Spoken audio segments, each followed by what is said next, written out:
Welcome to bidanko.com। আমি সঙ্গীতা, তোমাদের ম্যাথসের teacher. চলো দেখা যাক কি প্রবলেম আছে সলভ করার জন্য।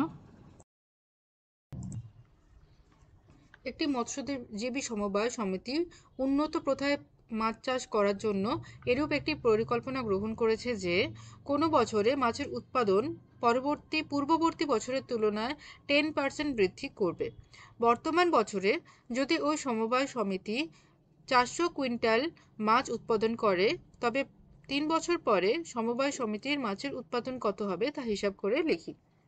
ঠিক আছে, তাহলে ওদের প্রত্যেক বছর মাছের উৎপাদন হচ্ছে 10% করে বৃদ্ধি পাবে। তাহলে আমরা এই ফর্মুলা ইউজ করব, a is equal to p into 1 plus r by 100 whole to the power n।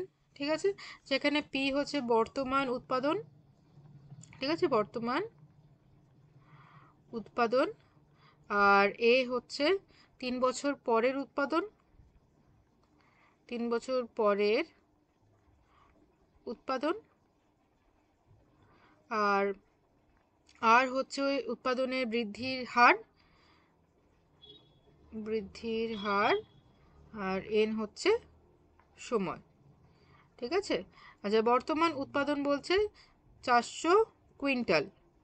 ঠিক আছে, 400 কুইন্টাল, আর 3 বছর পরের উৎপাদন কত হবে সেটা আমাদের বের করতে হবে।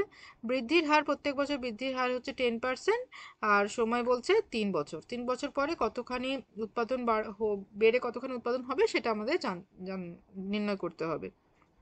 ঠিক আছে, আচ্ছা, তো তাহলে আমরা a is equal to p এর জায়গায় বসালাম 400 ইন্টু 1 প্লাস আর হচ্ছে 10, 10/100 then whole to the power 3। So 400 into, এটা 0 0 কেটে গেল, তাহলে 11 হলো, 11/10 তার whole cube. So 400 into 11/10 into 11/10 into 11/10। Okay, আচ্ছা, এবারে আমাদের ক্যান্সেলেশনগুলো করতে হবে। এখানে 0 0 0 0 কাটলো। ওকে, আচ্ছা, 2 2 4, 2 5 10, তাহলে হচ্ছে দেখো 2 into 11 into 11 into 11, okay, divided by 5। Okay, so 2 into 11 into 11 করলে আসছে 2 ইন্টু 11 ইন্টু 11 ইন্টু 11, যদি আমরা করি তাহলে আসছে 2662। 2662 ডিভাইডেড বাই 5 করলে দেখা যায় কত আসে, আসছে 532.4। ঠিক আছে, 532.4 এত কুইন্টাল উৎপাদন হবে। ঠিক আছে, তাহলে 3 বছর পর উৎপাদন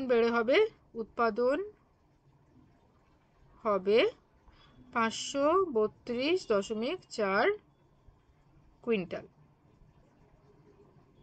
ওকে, thank you for watching bidanko.com। অঙ্কের আরও প্রবলেম এবং সলিউশনের জন্য আমাদের ওয়েবসাইট অবশ্যই ব্রাউজ করো।